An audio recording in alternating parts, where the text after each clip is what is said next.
પેલું મિક્સ કરેલું આ અક્ષય કુમારનું હતું ને ખબર છે બોહેમિયા વાળું ચાંદની ચોક ટુ ચાઇના વાળું કિથે ચલ ઓએ નિકર ઇધર જો ગેડો છટન ગોપાલ એવું આખું બધું બોલે છે. આ કયું ગીત છે? અરે છે ને ચાઇનીઝ છે ને ચાંદની ચોક ટુ ચાઇના આવું તો નથી કઈથી ખબર પડે આવી રીતે કોઈ અને પછી ઇફ યુ ડિસ્ક્રાઇબ સમવન આખું ચલ નિકર બુર આ કઈ ગીત છે ભાઈ? નિકર બી ને નિકર બોલ્યો હું એ જ બોલ્યો. યો નિકર પછી તું યાદ કર લે પછી કે From Chandni Chowk to China. ના ના ના બોહેમિયા જાન કોણ સમજે આઈના. પેલો યાર અહીંયાથી ગાય છે ને આર્નોલ્ડ શોર્ઝનેગર જો. હા તમે કર્યું तुम्हारे આ बीच में आते जाते લોક લોક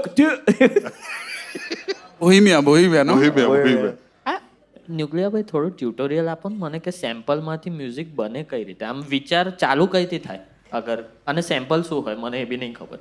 મને એટલું ખબર છે કે એમાંથી ગીત બને. सैंपल आ रहे हो અરે એવું નહીં વેચી શકાય એવું પૂછું છું.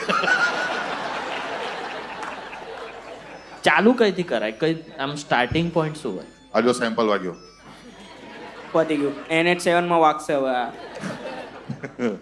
એવું કંઈ ટેકનિકલ પ્રોસેસ છે પણ એમાં તમે કંઈક સાઉન્ડ શોધો, પછી સાઉન્ડ તમને સરસ લાગે તો એને સેમ્પલમાં લોડ કરવાનું અને કીબોર્ડ પર વગાડવાનું. એટલે પણ ના આવડતું હોય તો શું કરવાનું એવું પૂછ્યું. આ તો તમને તો આવડે છે એટલે તમે આમ કીબોર્ડ આમ કરી દીધું. મારા માટે કીબોર્ડ પેલું છે. કે આને કઈ કીબોર્ડમાં રીતે કરવાનું ખબર છે? તું માઉસ ને આ કીબોર્ડ ને આમ કરીએ કાંઈક તો બનશે એમાંથી. આને કીબોર્ડમાં હેપી બર્થડે કર સિવાય કઈ નહીં આવડતું હોય. મને તો એ બી નહીં આવડતું.